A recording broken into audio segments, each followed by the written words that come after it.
I'm making a game where you can grow a colony of ant people. And this time, I've been thinking more about the ant people economy.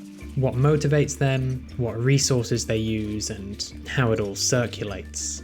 I was inspired by mound building termites. This is a bunch of different termite species that all build these enormous mounds, which basically act as cities for the termites to live in. I've always found it amazing how creatures so small and ultimately so dumb as termites can work together to make something this impressive. The way they do this is with a special building material that they create out of the soil, their saliva, and their dung. It doesn't sound pleasant, but it works, and these enormous buildings are the proof. The ant people in the game that I'm making also create buildings, and so I decided to use these mound building termites as inspiration. Here's the idea. First, I added a day and night cycle to the game. This is something that I've been planning for some time. It really helps out the gameplay in a few key ways. Basically, every morning, the ants are going to leave their buildings and run out and collect resources of various kinds. And then they'll process those resources into better resources, and that's how you get, archery and pottery and all the things that I've shown in previous videos. Then at sunset, they'll return home and produce their building material, which I'm calling ploop. Ploop is made from the byproducts of all of the different resources you collected that day, combined with well, you can probably guess. Once dry, this material becomes hard and tough as bricks, and it's how they make their buildings. Your ploop is shown in the corner, and below it is a new build menu with a few different categories. These categories are just placeholders while I figure out what buildings the game is going to have. And using this menu, you can spend your ploop and place buildings. Previously, the game used booster packs of random cards to build things, but I've replaced this with a build menu so that you have a lot more choice over what you build, and I'm hoping that this will lead to more strategy in the long run. Last time I showed the mechanics for spawning ant larvae and transporting them to new buildings, and that is still a thing, so you're going to want to expand carefully, especially since a wave of enemies is now going to attack your colony every day.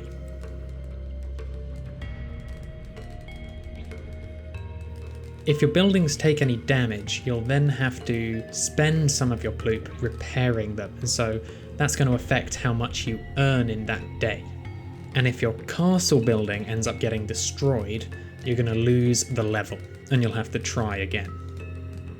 And to balance this out, I've also added these little warning markers that are going to tell you what kind of waves to expect tomorrow, and also where they're going to come from. So you're going to have some advance warning to prepare your defenses correctly. And you might have noticed already, but in order to make all of these new mechanics work, I've had to make the levels quite a bit bigger, and so I've also added camera controls where you can scroll around and also zoom in and zoom out.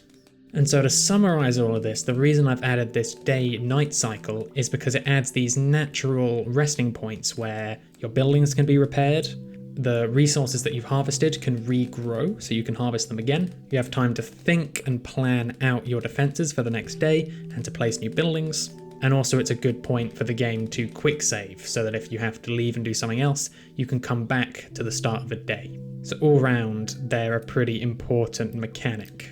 So we've covered the day-night cycle, and also how you earn ploop and how you spend it on placing buildings, how you repair those buildings, and also the condition for losing the game. But the game still needs a win condition, and if you reach the win condition, you'll finish the level and you can start a new colony on a new level. I had a bunch of different ideas for win conditions, and it was hard to really settle on one. But I did know that I wanted to give some extra usefulness to economic and luxury buildings.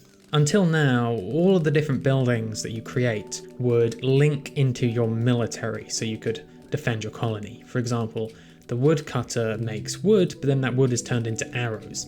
And the pottery makes pots, but then those pots are used as a type of clay armor. So it all links into the military in the end, but I could tell that this was going to be quite limiting in the long run, And it would also just be much more fun to have the ants develop their economy and their culture and even produce luxuries like silk or coffee. And so the solution was I came up with a new resource, culture. You can see which buildings produce culture by looking at their info card in the builder menu. And basically, these buildings are going to earn you culture points each time that building produces resources. As you gain culture, this bar on the right-hand side of your screen is going to fill up. And every time you reach one of these milestone markers, your colony will tier up, which is going to give your ants a major upgrade. And when the bar fills up completely, you're going to win the level. Right now, the only culture building is the pottery, which is a small source of culture. So it will give you 1 culture point each time you make a pot. But other buildings, like for example silk production, could make a lot more culture. And then this resource could be guarded by an enemy spider nest. And so you can see this could lead to some interesting gameplay where you have to take risks to get the resources to win the game. And so when we put this all together, we've got a complete gameplay loop that also has win and loss conditions. And that's essentially all we need to make a game. But there's still quite a lot more I have to do before the next prototype.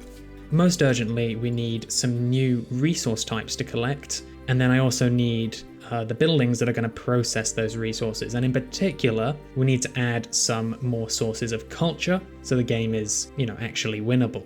And linking into this, I need to improve the level generation so that we can have a bigger map and it's more fun to venture around the map and collect different kinds of resources. And of course, I need to work on balancing as well.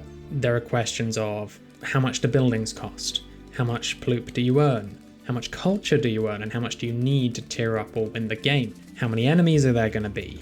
And how strong should the enemies be? All of these questions have to be sort of stirred up together in a pot and baked into a well-balanced cake. And that by itself is going to take quite a bit of time.